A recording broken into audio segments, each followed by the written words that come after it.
Welcome to this video about Scope. Scope defines the visibility of declarations of variables and functions. Variables and functions are accessible within the scope they were created in all child scopes, unless a variable or function with the same name is created in the child scope. I'll now show you. A scope is generally defined, or it starts and ends at the curly brace. And so the first thing I said, a variable and function is accessible within the scope that is declared in. So if I now create a variable like this, well, let's do the modern way. Let's fish equals herring, and then we can say console log fish. But outside of this scope,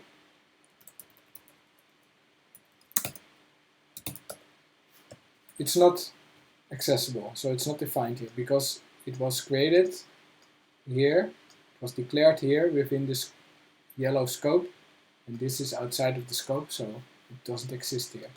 If we now create a scope within the scope, then it is accessible. So in a child scope, it can access this variable. And you might say, well, I've never seen curly braces used like that. That's probably true. And you don't do that often, but you can imagine that there is something like an if statement here. I'll just put if true here, and it will always run my code. So it is about there being braces here. So I said variables and functions are accessible within the scope they were created in, like in here. This is in the same scope. This is the same scope in all child scopes. So this is a child scope where this scope is a child of the pink scope is a child of the yellow scope. But unless in the child scope another variable with the same name is created. So if I create another fish here,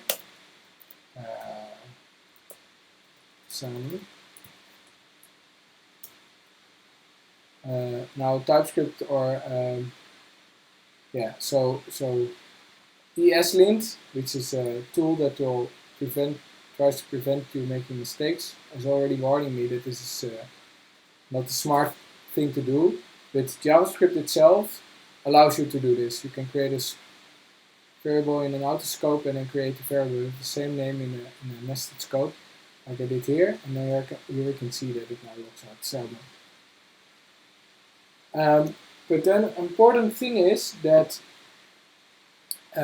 const and let, so the modern preferred ways of creating variables, behaves differently than var. So if I turn this into var, and well, not in this sense, it does not really behave differently, but before we saw that not really anyway, var, if we do console log here, with var it works, but with const it does not work. And it is because const and let, they are scoped within any block. So any two curly braces, they define a block, and that variable is only accessible within this block. Whereas with var, it is function scoped.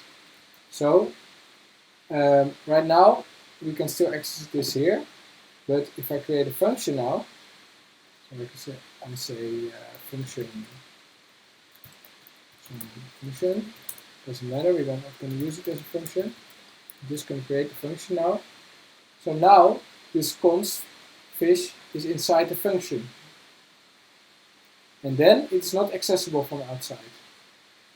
Even so, with a const that was the same as with a block scope, now if it changes to a var, still it is not accessible because a var is block scoped.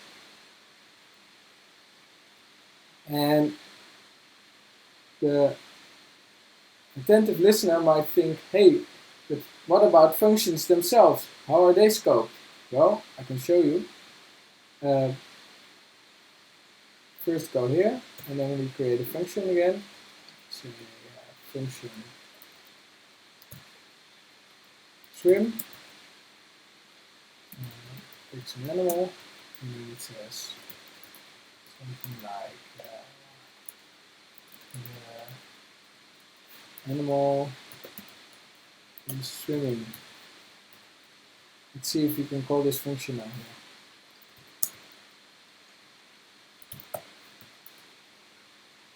Apparently we can. So we are able to call this function even though it was created within this scope, in the yellow scope, and here we're outside of that scope. But if this would be a variable, so this is a function expression, no, the function declaration. I'm sorry, this is a function declaration. And with a function declaration, it is not block scoped, so it will be accessible from outside this block. But with the function expression, if I say const swim, and then this is a bit redundant, then it says here again, swim is not defined. Because now it is actually a const, and a const is block scoped. But if I now turn it into a var again, it's accessible because vars are function scoped. This can be a bit confusing, but I'm going to show you one more thing. So now we have a function that is in a block, and because functions and vars are function scoped, it's accessible from outside. Both are accessible from outside. But if I now turn this into a function as well,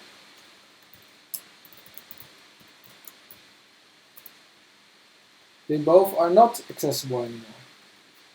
Because a var and a function are function scoped.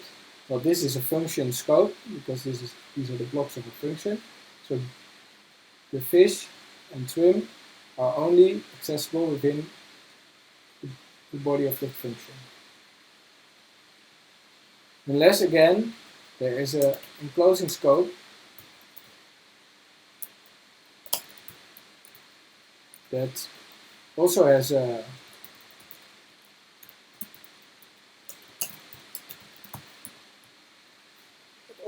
this function with the same name.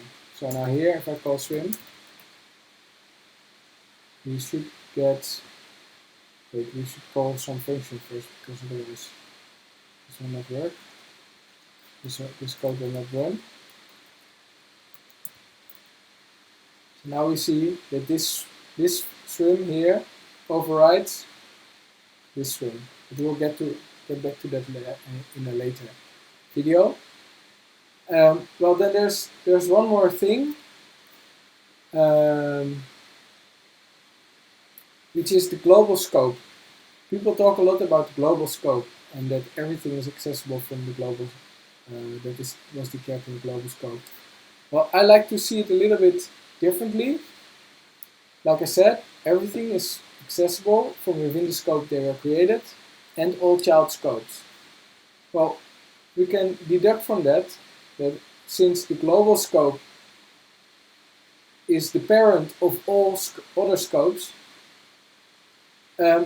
everything is accessible that is declared in the global scope. So if I say here, let's get fish plus herring, and then I create the function here, and then within the function I have an if statement. In the if statement I have for loop.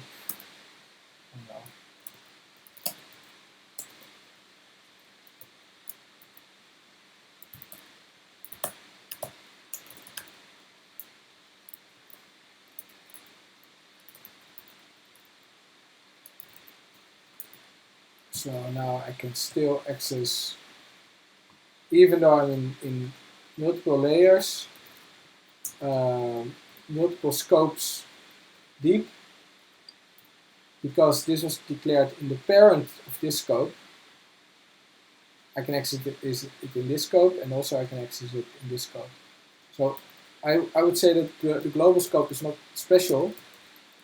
It's just that all other scopes are children of the global scope, and that's why everything that is declared in the global scope is accessible from everywhere. That's it for now.